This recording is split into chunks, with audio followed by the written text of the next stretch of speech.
పైకి లీటర్లా కనిపించే ప్రతి ఆయిల్ ప్యాకెట్ లీటర్ కాకపోవచ్చు, కానీ ఫ్రీడమ్ ఆయిల్ ప్యాకెట్లో మాత్రం ఖచ్చితంగా లీటర్ నూనె ఉంటుంది. నమస్కారం, వెల్కమ్ టు సుమన్ టీవీ. నేను గీతాంజలి. ప్రస్తుతం మనతో పాటు శ్రీచక్రపీఠం వ్యవస్థాపకులు, ప్రముఖ జ్యోతిష్యులు బ్రహ్మశ్రీ ప్రదీప్ జోషి గురువు గారు ఉన్నారు. వారితో మాట్లాడదాం. గురుగారు నమస్కారం అండి. శ్రీమాత్రే నమః. అసలు ఏం జరగబోతోంది, ఇంకా ఎన్ని దారుణాలు చూడాలని భయం వేస్తుంది గురుగారు. గతంలో ఒక వీడియోలో మీరు వివరించారు, 2-3 వీడియోలు చేశాను దీని గురించే.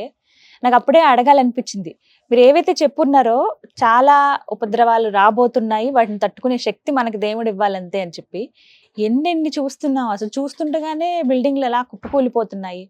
అంటే దాదాపుగా టూరిజం మీదే ఆధారపడ్డ దేశాలు కొన్ని ప్రాంతాలు అలా అయిపోతే నిజంగా బాధ అనిపించింది. కానీ ఈ ఎఫెక్ట్ ఇంకెక్కడి వరకు ఉంటుందా, ఈ షడ్గ్రహ కూటమి ఎఫెక్ట్ అని అనిపిస్తోందండి. ఇంకా ఎలాంటివి చూడబోతున్నాం? శ్రీ గురుభ్యో నమః. శ్రీమాత్రే నమః.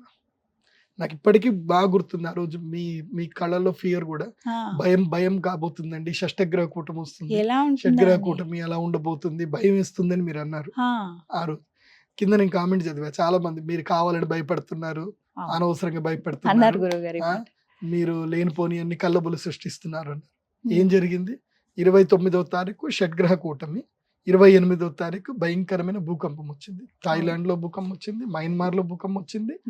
ద నెక్స్ట్ డే మళ్ళీ 30వ తారీఖు 31వ తారీఖు జపాన్ లో కూడా నిన్న భూకంపం వచ్చింది. నేను ఆల్రెడీ చెప్పాను, గ్రహణానికి 3 రోజుల ముందు 3 రోజుల తర్వాత ఈ 7 రోజులు ఉంటుంది. 7 రోజుల్లో తప్పకుండా భూకంపాలు వస్తాయి, విపత్తులు వస్తాయని చెప్పాను.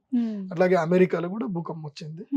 సో ఒక గ్రహస్థితి ఒకటి జరుగుతుంది అని అంటే ఒక అరిష్టం అని సూచిస్తుందని జ్యోతిష్యం. ఇది భయపెట్టడం కాదు, రియలైజ్ చేసుకోవడమే. ఇది జరగబోతుందని తెలిసి నువ్వు జాగ్రత్త పడ్డావు. ఇప్పుడు దీనివల్ల ఒక మేలు కూడా జరుగుతుంది. దీనివల్ల కొన్ని మేలు జరుగుతాయి, కొన్ని నష్టాలు జరుగుతాయి. మేలు ఏంటండి? ఇప్పుడు జపాన్ లో హిరోషిమా నాగసాకి పెద్ద అణుబాంబు పడింది. అణుబాంబు పడకన్నా మునుపు జపాన్ నథింగ్, ఒక చిన్న పేద దేశం. కానీ అణుబాంబు పడ్డ తర్వాత ఇప్పుడు ఆ దేశం ప్రపంచంలో నంబర్ 2 రెండో స్థానంలో ఉంది. జీడిపి స్థానంలో నంబర్ 3 అమెరికా, చైనా, తర్వాత జపాన్ 3వ స్థానంలో ఉంది. ఎకనామికల్ క్యాపిటల్ ఎంత అద్భుతంగా ఎదిగింది. మళ్ళీ తీరా చూస్తే జనాభా లెక్కలు కూడా, నిజంగా చెప్పాలంటే జనాభా లెక్కలు చాలా తక్కువ జనాభా, కానీ జపాన్ ఎట్లా ఎదిగింది? ఒక విపత్తు వచ్చిన తర్వాత రియలైజ్ అయ్యారు. అట్లాగే వస్తాయి కష్టాలు, వస్తాయి కష్టాల నుంచి మనిషి సరికొత్తగా తేరుకుంటాడు. విపత్తులు జరుగుతాయి, విపత్తులు జరగాల్సిందే, జరుగుతాయి. సో అది నెగటివ్ పాజిటివ్ అనేది కాదు, అది ప్రాసెస్, అది యూనివర్సల్ న్యాచురల్ ప్రాసెస్. ఇప్పుడు మనకు కూడా జ్వరం వస్తుంది, మనం ఎప్పుడు ఆరోగ్యంగా ఉంటామా? ఉండం కదా. మనకు కూడా అప్పుడప్పుడు జ్వరం వస్తుంది, మనం అప్పుడప్పుడు అలసిపోతాం. మనకు తెలియకుండానే మన శరీరంలో మన కన్ను అదురుతుంది, చేతి కూడా అదురుతుంది, ఒకసారి భుజాలు ఇట్లా అదురుతాయి మనకు తెలియకుండానే. ఎందుకు జరుగుతుంది అని అంటే అది ప్రాసెస్, న్యాచురల్ ప్రాసెస్. అట్లాగే భూమి కూడా కంపించడం అనేది న్యాచురల్ ప్రాసెస్ అది. సో చాలా మంది ఏమనుకుంటారు అంటే టెక్టానిక్ ప్లేట్లు గెలిది అనుకుంటారు. టెక్టానిక్ ప్లేట్లు కాదు అది. ఆ రహస్యం ఎవరికి తెలియదు, ఎన్నిసార్లు చెప్పినా ఎవరికి వినట్ల. మరి నీకు టెక్టానిక్ ప్లేట్లు కదులుతాయి, ఎప్పుడు పడితే అప్పుడు కదలాలి కదా. పౌర్ణమికి అమావాస్యకి ఎందుకు కదలాలి? పౌర్ణమికి అమావాస్యకి ఎందుకు కదులుతుంది? మరి కదిలితే ఎప్పుడు కదలాలి కదా. లాజిక్ ఏంది? అది కూడా గ్రహణం వచ్చినప్పుడు ఎందుకు వస్తున్నాయి సూర్యగ్రహణాలు? ప్రతిసారి గ్రహణం రావాలి, భూకంపం వస్తుంది. నేను ఇప్పటికీ మొత్తం కూడా గూగుల్లో, వికీపీడియాలో కొట్టా, earthquakes on the Richter scale more than 6. ఇది దాని ఏమంటారు, సిస్మిక్ కాస్ట్, దాని మీద రిక్టర్ స్కేల్ పైన 6 కైనా ఎక్కువగా ఉన్నటువంటి భూకంపాలు అయింది లిస్ట్ కొట్టా. అన్ని డేట్లు నేను పంచాంగంలో కొట్టా, క్యాలెండర్లో కొట్టి చూసా. పంచాంగం ప్రకారం చూస్తే ప్రతిదీ అమావాస్య లేదా పౌర్ణమి తర్వాత 3 రోజుల ముందు, 3 రోజుల తర్వాత ఏ భూకంపం అయినా. తర్వాత ఇంకోటి ఏంది, గ్రహకూటమి వచ్చినప్పుడే. ఇంకోటి ప్లేగ్ వ్యాధి ఎప్పుడు వచ్చింది, తర్వాత ఆర్థిక ఇబ్బందులు. ఇప్పుడు లాస్ట్ టైం కూడా ఇట్లాగే ఆర్థిక ఇబ్బందులు వచ్చాయి. 1998లో ఆర్థిక మాంద్యం ఏర్పడింది, 2008లో ఆర్థిక మాంద్యం ఏర్పడింది. శనిగ్రహం ఎప్పుడైతే మీనరాశి లోపలికి ఎంటర్ అయ్యాడో ఆర్థిక మాంద్యం రావడము, బంగారం ధర పెరగడం, ఇవే జరిగాయి. శని మీన రాశి లోపలికి ఎంటర్ అవ్వగానే. నా దగ్గర ప్రూఫ్స్ ఉన్నాయి, మన దగ్గర మొత్తం మేమంతా రీసెర్చ్ చేసి పెడతాం. ప్రదీప్ జోషి ఏదైనా చెప్పాడు అంటే అది చాలా రీసెర్చ్ చేసిన తర్వాతనే చెప్తాడు. ప్రదీప్ జోషి చెప్పిన తర్వాతనే నా వీడియోలన్నీ చూసుకొని రాసుకొని మిగతా వాళ్ళందరూ చేసుకుంటారు. అది మేము చూస్తూనే ఉన్నాం. అందుకే నేను ఈసారి ఉగాది రాశి ఫలాలు నిదానంగా ఉగాదికే ఇచ్చా. ముందు ఉగాదికి ముందు ఇస్తే అందరు నాకు రాసుకొని ముందు చెప్తున్నారు. కాబట్టి నేను చెప్పేది ఏంటంటే ప్రకృతి తన పని తాను చేసుకుంటూ వెళ్తుంది. మనుషులు మీరు చేయవలసిన జాగ్రత్తలు ఏంటో చెప్తాను. ఇప్పుడు రాబోయే విపత్తులు కూడా ఉన్నాయండి. ముఖ్యంగా భీమవరము రైతులు, భీమవరము, ఏలూరు, రాజమండ్రి దగ్గర రైతులు ఎవరైతే ఉన్నారో రొయ్యలు చేపలు పండించే రైతులు ఈ సంవత్సరం హాలిడే తీసుకోండి. లేదంటే ఎందుకోసం అంటే వాళ్ళకు ఒక్కసారి నష్టం వచ్చింది అనుకోండి, వాళ్ళు తేరుకునేసరికి 3 పంటలు వేయాలి. 3-4 పంటలు లాభం వస్తే తప్ప వాళ్ళు తేరుకోలేరు. కాబట్టి ఈ సంవత్సరము శని మీన రాశిలో అడుగు పెట్టాడు కాబట్టి జలచరములకు కీడు బాగా గుర్తుపెట్టుకోండి. ఈ సంవత్సరము ఆక్వాలో పెట్టుబడులు పెట్టకండి. అవి సడన్ గా రోగం వచ్చి చనిపోయి అనుకోండి మీరు నష్టపోతారు. లాభం వస్తే ఐఎమ్ వెరీ హ్యాపీ, కానీ నష్టం వస్తే సో చెప్పాల్సిన బాధ్యత నాది. ఎందుకోసం అంటే నేనంటే ఎంతో ప్రేమ. మా ఆంధ్రప్రదేశ్లో ఎక్కడ పోయినా నన్ను ఇట్లా టక్కని గుర్తుపట్టేస్తారు.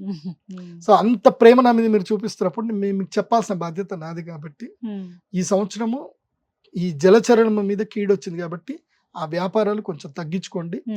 మత్స్యకారులు కూడా ఈ సంవత్సరము కొంచెం జాగ్రత్తగా వెళ్ళండి. మత్స్య సంపద మీద ఎవరైతే బతకాలనుకుంటున్నారో వాళ్ళు దానికి తగ్గట్టుగా మీరు రెమెడీస్ చేసుకోండి. అంటే ఇంకా చేప పిల్లల్ని వదలడము, కొన్ని రెమెడీస్ చేసుకోండి ఈ సంవత్సరం. దానివల్ల మీకు అదృష్టయోగం కూడా వస్తుంది. ఎందుకోసం అంటే మనం జీవహింస చేస్తున్నప్పుడు జీవాన్ని మళ్ళీ పెంపొందించడం కూడా ఒక మంచిదే. అదొకటి. ఇంకోటి ఏంటంటే ఈ సంవత్సరం ఎవ్వరు కూడా బంగారం ఒంటి మీద వేసుకోకండి. బంగారం ముఖ్యంగా ఆడవాళ్ళు, పెద్దవాళ్ళు బంగారం దండలుగా ఒంటి మీద వేసుకోకండి. వేసుకున్నా ఇంట్లోనే ఉండండి. ఇంటి నుంచి బయటకు వెళ్ళేటప్పుడు చక్కగా బంగారము ఇంట్లో లాకర్లో పెట్టుకోండి. లేదంటే ఒంటి మీద రోల్డ్ గోల్డ్ వేసుకొని వెళ్ళండి. ఈ సంవత్సరం చైన్ స్నాచర్స్ భయంకరంగా పెరుగుతారు. ఈ సంవత్సరం దొంగలు కూడా చాలా పెరుగుతారు. ఇప్పుడు నేను న్యూస్ చూస్తాను, వరంగల్లో దొంగలు తిరుగుతున్నారు, చెడ్డి గ్యాంగ్ తిరుగుతున్నారు. బంగారం ఏదైనా ఉంటే లాకర్లో పెట్టేసేయండి పక్క. ఈ సంవత్సరం బంగారం మీద కలి వచ్చాడు, బంగారం మీద మృత్యు తాండవిస్తుంది. బంగారం ఒంటి మీద ఉందంటే చంపి మరీ తీసుకెళ్లిపోతారు చెప్తున్నా. ఈ సంవత్సరం బంగారు మరణాలు మీరు వార్తల్లో వింటారు, బాగా గుర్తుపెట్టుకోండి. కాబట్టి ఎందుకోసం అంటే ఒంటి మీద 20 తులాల బంగారం ఉంది అంటే ఒక అపార్ట్మెంట్ ఉన్నట్టేగా, ఒక ఫ్లాట్ ఉన్నట్టే. 20 లక్షలకు ఒక 2 BHK అపార్ట్మెంట్ ఫ్లాట్ వస్తుంది మనకి. అదే 30 తులాలు ఉంది అనుకోండి 30 లక్షలు. 40 తులాలు ఉంటే 50 గ్రాములు ఉంటే ఇంకా అంతే. ఇంకా సో సరే 50 తులాలు. కాబట్టి ఒంటి మీద బంగారం ఎక్కువగా ధరించకండి. మన వాళ్ళకి బాగా ఇది అదేదో ప్రెస్టీజ్ ఇష్యూ అనుకుంటారు. ప్రెస్టీజ్ లేవు, ఏం లేవు. ఓకే, మీ యొక్క గుణాన్ని బట్టి, మీ యొక్క వర్చస్సు బట్టి, మీ విద్యను బట్టి మీ గౌరవం ఇవ్వాలి. కానీ మీరు వేసుకున్న ఒంటి మీద బంగారంతో మీరు నడిపిస్తున్న కార్లతోటో మీకు గౌరవం అవన్నీ ఇస్తా అంటే అది ఉత్తిత్తి.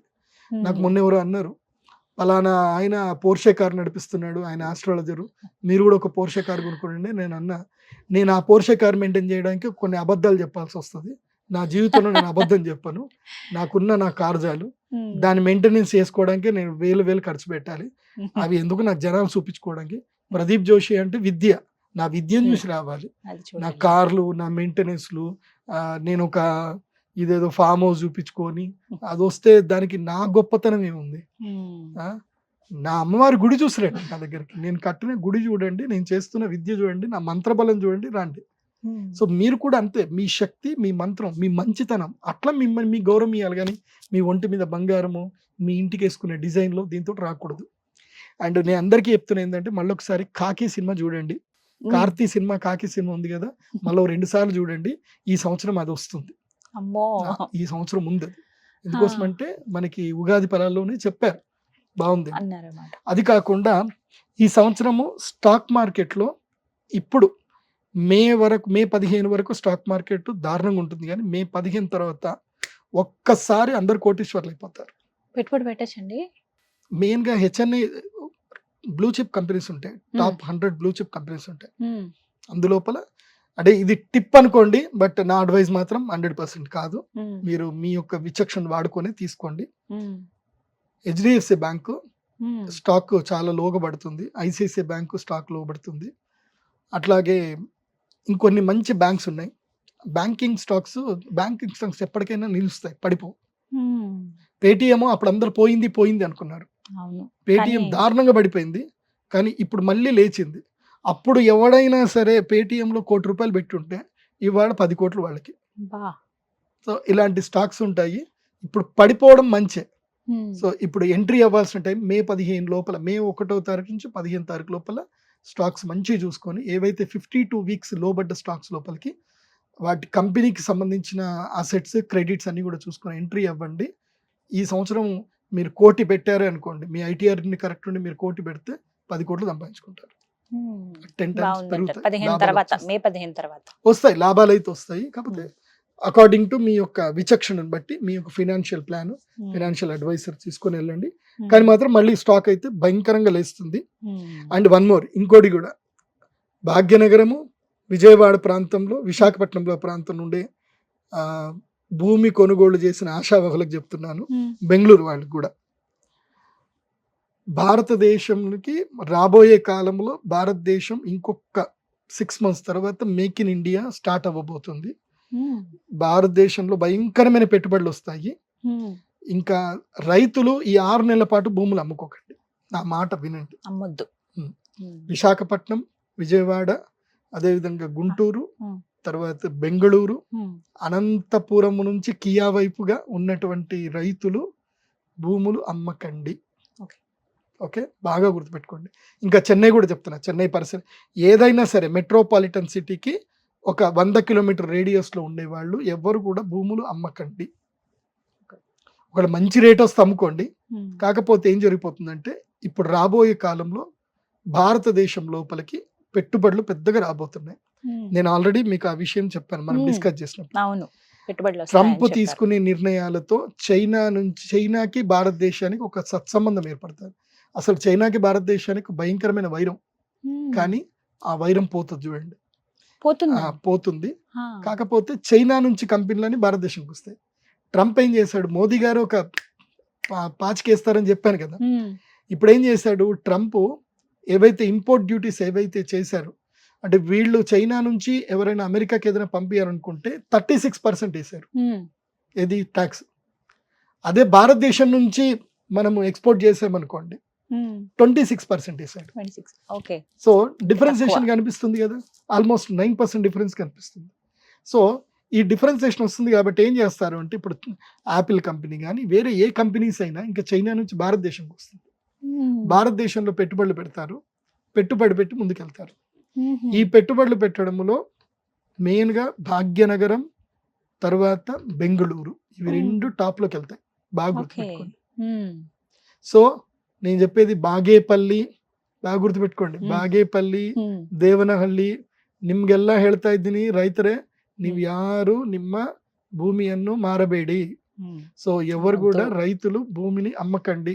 అనంతపురం నుంచి కియా నుంచి స్టార్ట్ చేసుకొని అటువైపు ఉన్న రైతులు భూములు అమ్మాలంటే మంచి రేట్కి అమ్ముకోండి, తొందరపడకండి.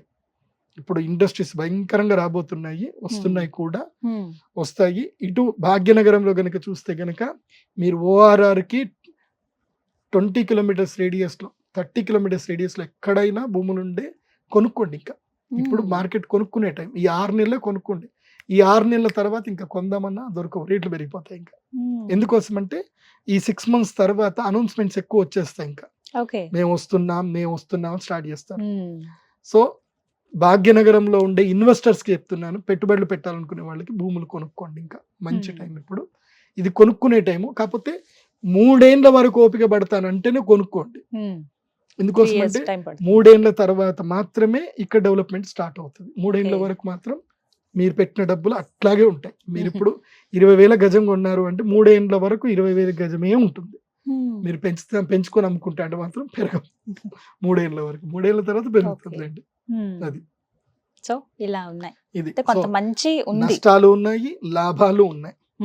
అది బాగా గుర్తుపెట్టుకోండి.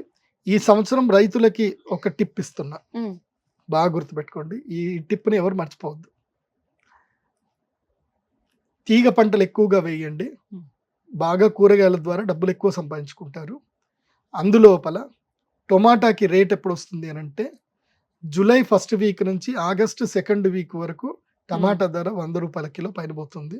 బా. సో టమాటా వేసుకోండి, జూలైలో ఈల్డింగ్ వచ్చేటట్టుగా చూసుకొని టమాటా వేసుకోండి. ఉమ్. అండ్ ఈ మే జూన్లోనే జూన్ నుంచి జూను ప్లస్ డిసెంబర్ ఈ సంవత్సరం 2025 డిసెంబరు తర్వాత జూన్ ఈ 2 నెలల్లో ఉల్లిపాయ ధర బాగా పెరుగుతుంది. ఓ. ఉల్లిపాయ ధర ఉమ్. అందులోపల తెల్ల ఉల్లిపాయ విపరీతంగా పెరుగుతుంది. ఉమ్. ముంబై మార్కెట్ని అదేవిధంగా బెంగళూరు మార్కెట్ ఉల్లిపాయ మాత్రం భయంకరంగా వెళ్ళిపోతుంది. ఆ మార్కెట్లు చూసుకోండి. తెల్ల ఉల్లిపాయ Not, త్వరగా వేస్తారు. రెడ్ కలర్ తెల్ల ఉల్లిపాయ రేరుగా వేరు, తెల్ల ఉల్లిపాయ బాగా వెళ్తుంది. అది బాగా గుర్తుపెట్టు. ఉమ్. ఆకుకూరలు పండించే రైతులకు కూడా ఈ సంవత్సరం మంచి లాభం ఉంటుంది. ఆకుకూరలు ఉమ్. ఇంకా మెయిన్ ఒకటి చెప్పాలంటే Hmm. ఇంకోటి తెల్ల బంగారం అంటారు. ఉమ్. ఈ సంవత్సరం తెల్ల బంగారానికి ఎక్కువ విలువ. ఉమ్. ఏంటి తెల్ల బంగారం? పత్తి. పత్తి. సో మా ఆదిలాబాద్ రైతులకు గోల్డ్లు మీ అందరికి చెప్పేది ఏంటంటే ఇది మీ టైం వచ్చేసింది. రేట్ బాగా పెరుగుతుంది అంటారు. ఈసారి తెల్ల బంగారం సూపర్ గా డబ్బులు వస్తాయి, రేట్లు వస్తాయి. హడావిడి పడకండి. ఈసారి పత్తి ఎంతైనా పండించండి, పత్తికి భయంకరమైన డబ్బులు వస్తాయి. ఉమ్. మిర్చి రైతులకు మాత్రం కళ్ళలో నీళ్లు వస్తాయి. సో మిర్చికి మాత్రం అంత ధర రాదు, బాగా గుర్తుపెట్టుకోండి. ఇది ఇలా వెళ్ళండి, బాగుంటుంది. Right. కోకోవా రైతులకి మంచి లాభాలు వస్తాయి. ఉమ్. తర్వాత జాజికాయ జాపత్రి పండించండి, భవిష్యత్తులో దానికి మంచి లాభాలు ఉంటాయి. ఉమ్. సో జాజికాయ రైతులకి జాపత్రి పండించండి. ప్రధానంగా బాగుంది ఈ ఉమ్. సంవత్సరం. అంటే ఎంచుకుని సలహా తీసుకుని వేస్తే మంచిదని అంటారు ఆ. పంటలు. కుంకుడుకాయలు కూడా పెట్టండి, దాంట్లో కూడా మంచి కోట్ల లాభాలు ఉన్నాయి. రైట్. సో అందుకని అందరూ భయపడుతున్నారు. మంచి జరిగేది కూడా ఆ. చెప్పారు. మంచి చెప్పాలి, ఉమ్. చెడు చెప్పాలి, రెండూ చెప్పాలి. కానీ ఇలా భూకంపాలు లాంటివి ఇంకా చూస్తామా గురుగారు? అదొక విషయం చెప్పడం మర్చిపోయా. ఉమ్. అయ్యా, ఈ ప్రపంచంలో జనాలందరికీ చూపించుకోవాలి అనుకోని గేటెడ్ కమ్యూనిటీలో హై రైజ్ బిల్డింగ్ లో కొనుక్కునేటోళ్ళకి ఉమ్. ఇది ఒక మంచి సలహా సూచన. ఉమ్. హై రైజ్ బిల్డింగ్ లో అపార్ట్మెంట్లు కొనకండి. ఎందుకని గురుగారు? భవిష్యత్తులో ఇక్కడ కూడా భూకంపం ఉంది. హైదరాబాద్ లో? భాగ్యనగరంలో కూడా భూకంపం ఉంది. అమ్మో. ఎందుకోసం అంటే ఇది డెక్కన్ ల్యాండ్. ఆ. ఈ డెక్కన్ ల్యాండ్ లో సూర్యగ్రహణం ఏర్పడినప్పుడు మాత్రం భూకంపం వస్తుంది. ఎప్పుడైతే ఇక్కడ సంపూర్ణ సూర్యగ్రహణం ఏర్పడుతుందో భారతదేశంలో, ఉమ్. హైదరాబాద్ లో ఎప్పుడైతే సంపూర్ణ సూర్యగ్రహణం కనిపిస్తుందో అప్పుడు భూకంపం వస్తుంది. సో ఇంకో Okay. 3 సంవత్సరాల తర్వాత సంపూర్ణ సూర్యగ్రహణం భారతదేశంలో ఉంది, ఇక్కడ ఉమ్. కనిపిస్తుంది. ఉమ్.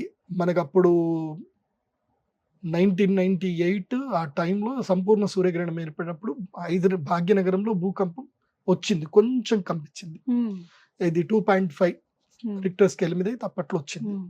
అది నేను అప్పుడే ప్రెడిక్ట్ చేశాను, టీవీ 9 కూడా వచ్చింది అప్పుడు. ఓకే. సో ఇప్పుడు నేను చెప్పేది ఏంటంటే Bhagyanagaram is not safest place for, భాగ్యనగరమే కాదు ఈవెన్ ముంబై కూడా, um. Mumbai, Ahmedabad, this is not safest place. Um. High rise building ఎప్పటికీ సేఫెస్ట్ ప్లేస్ కాదు. ఎందుకోసం అంటే భూమి ఎప్పుడైనా జలధరిస్తుంది. Um. So high rise building ఎప్పటికీ సేఫ్ కాదు. ఉమ్. బట్ ఇప్పుడున్న పరిస్థితుల్లో అండ్ స్థలం ఆరోగ్యపరంగా తీసుకుని- కూడా మంచిది కాదు. ఈ అవునా? అపార్ట్మెంట్లు కొనుక్కుంటారు కానీ ఇప్పుడు ఉమ్. నేను హై రైజ్ బిల్డింగ్ ఒక దగ్గర పోయా, ఉమ్. పోతే నీళ్లు లేవు అక్కడ. ఉమ్. మొత్తం గేటెడ్ కమ్యూనిటీలో పోయా, ఉమ్. నీళ్లు లేవు. ఉమ్. అంత మొత్తం రోజు రాత్రి వాటర్ ట్యాంక్ లో తీసుకొచ్చి నీళ్ళు వేస్తారు. ఆ నీళ్ళు ఎక్కడి అంటే 500 ఫీట్లు, 1000 ఫీట్లు, 2000 ఫీట్లు లోపటి నీళ్లు. ఉమ్. లోపటి నీళ్ళు అవి మంచి నీళ్లు కావు, అవి మొత్తం డెన్సిటీ ఎక్కువ నీళ్లు. ఉమ్. ఆ నీళ్ళు వేస్తున్నారు, వాటికి వాటర్ సాఫ్ట్నర్ లేదు, ఏం లేదు. ఉమ్. అందరికి బట్టతలలు, మొత్తం బట్టతలలు. నా ఉమ్. ఇంటికలు కొంచెం మంచిగుండే. ఉమ్. నేను ఆ గేటెడ్ కమ్యూనిటీలో ఒక 1 ఇయర్ ఉన్నా, కథ నా ఇంటికలు ఊడిపోవడం స్టార్ట్ అయింది. ఇది ఉమ్. ఉండడం కరెక్ట్ కాదురా బాబు అని బయటకు వచ్చేసాను నేను. ఓకే. ఉమ్. చాలా ప్రాబ్లమ్స్ ఆ, ఉన్నాయి. మళ్ళీ అంటే- అక్కడ అంతా ఒక స్కిన్ డాక్టర్ కి అయితే ఫుల్ సంపాదించుకుంటున్నాడు ఆయన. ఉమ్. ఆయన డైలీ వచ్చి ఈవినింగ్ కూర్చుంటాడు. ఇంకా ఉమ్. వీళ్ళందరూ గొక్కుంటూ పోతారు. ఉమ్. అయిపోయిందండి, ఇది అయిపోయింది, అది అయిపోయింది. ఆ వాటర్ వల్ల ఆ ప్రాబ్లమ్స్ water. మనం బతికేదే మంచిగా హ్యాపీగా బతకడానికి, మనం ఆరోగ్యంగా బతకడానికి. ఎంత డబ్బు ఉంటే ఏం ప్రయోజనం? స్కిన్ ఎలర్జీస్ వచ్చి, జుట్టు ఊడిపోయి, విగ్గులు పెట్టుకొని, Health అది ఏం బాగోక. జీవితం చెప్పు? ఆరోగ్యం పాడైపోయి, కిడ్నీలు పాడైపోయి, ఆర్ఓ వాటర్ ఏంది అది, ఎన్ని ఫిల్టర్లు. ఆల్రెడీ మన దేవుడు మనకి ఫిల్టర్లు ఇచ్చిండు, ఇంకెందుకు చెప్పు? కిడ్నీలు ఇచ్చిండు. కిడ్నీలు ఇచ్చిండు కాబట్టి మంచి నీళ్ళు తాగండి. జస్ట్ వర్షం నీళ్ళు దాచిపెట్టుకొని వాటితోటి స్నానం చేయండి, వాటితోటి తాగండి.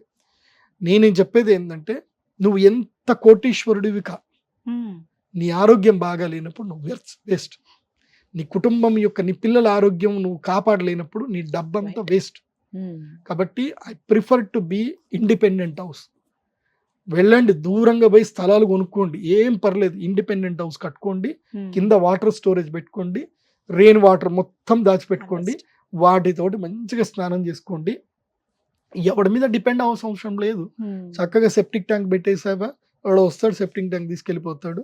చక్కగా వర్షం నీళ్లు దాచిపెట్టుకున్నావా, స్నానం చేసావా, స్నానం చేసిన నీళ్లు కాస్త నీ యొక్క దీంట్లో పెరట్లోకి పోయేటట్టు చూసుకో.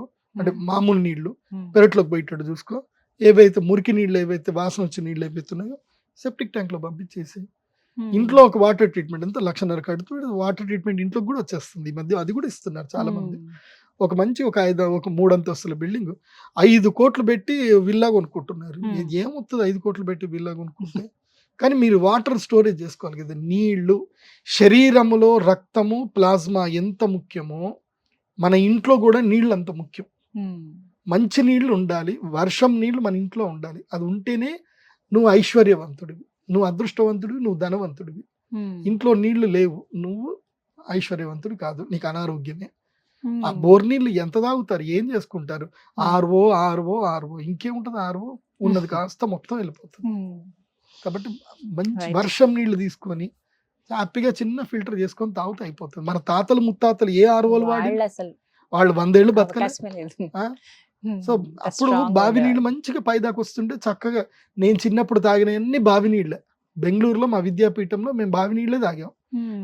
దాహం వేసిందంటే గ్లాసులు కాదు, కూర దించాలి, చక్కగా లాక్కోవాలి, పుట్టు నీళ్లు తాగాలి, అయిపోవాలి. మేము బావి నీళ్ళే తాగాం, ఆరోగ్యంగా ఉన్నాం. సో మంచి నీళ్లు తాగండి. సో ఆ బోర్ నీళ్ళకి వద్దు. హై రైజ్ బిల్డింగ్లు కొనకండి, బైకాట్ హై రైజ్ బిల్డింగ్స్ 12 ఫ్లోర్ల కన్నా ఎక్కువ ఉంటే కొనకండి. 12 ఫ్లోర్ల వరకు తీసుకోండి, కానీ అపార్ట్మెంట్లో ఉండే వాళ్ళందరూ ఒక నిర్ణయం తీసుకోండి, వర్షం నీళ్ళని స్టోర్ చేద్దాం, కావాలంటే పెద్ద బొంద వేద్దాం. మన జీవితాలు కాపాడుకోలేనప్పుడు ఎందుకైనా మీకు ఆస్తులు డబ్బులు మొత్తం బొందలు తీసేసి పెద్దగా మొత్తం వర్షం నీళ్ళని దాంట్లో స్టోర్ అవ్వాలి. అది బాగా గుర్తుపెట్టుకోండి. వర్షపు నీళ్లు కాపాడలేనప్పుడు ఆ గృహస్థుడు బతికున్న వాళ్ళ పిల్లలకి ఆరోగ్యం ఇవ్వలేనప్పుడు వాళ్ళు వేస్ట్. అంతే. ఇది ఒక సూచనగా భావిస్తూ గవర్నమెంట్ కూడా ఒక జీవో తీసుకురావాలి. జీవో తీసుకొచ్చి చాలా మందికి అలవాటు అయింది, చేసుకోండి, పైకి స్టోర్ చేసుకొని వర్షం నీళ్ళు వాడండి అని అందరు నిర్ణయం తీసుకోండి. వర్షం దేవుడు అయితే మనకు నీళ్ళు ఇస్తున్నాడు, దేవుడిని ఎప్పుడు ఇవ్వడేమనొద్దు. వర్షాలు పడట్లేదు, వర్షం నీళ్ళు మనం సద్వినియోగం చేసుకోవట్లేదు. చాలా మంది కొద్ది అవేర్నెస్ వచ్చిందండి, ఇంకా రావాలి. రైట్ గురుగారు, నమస్కారం. శ్రీమాత.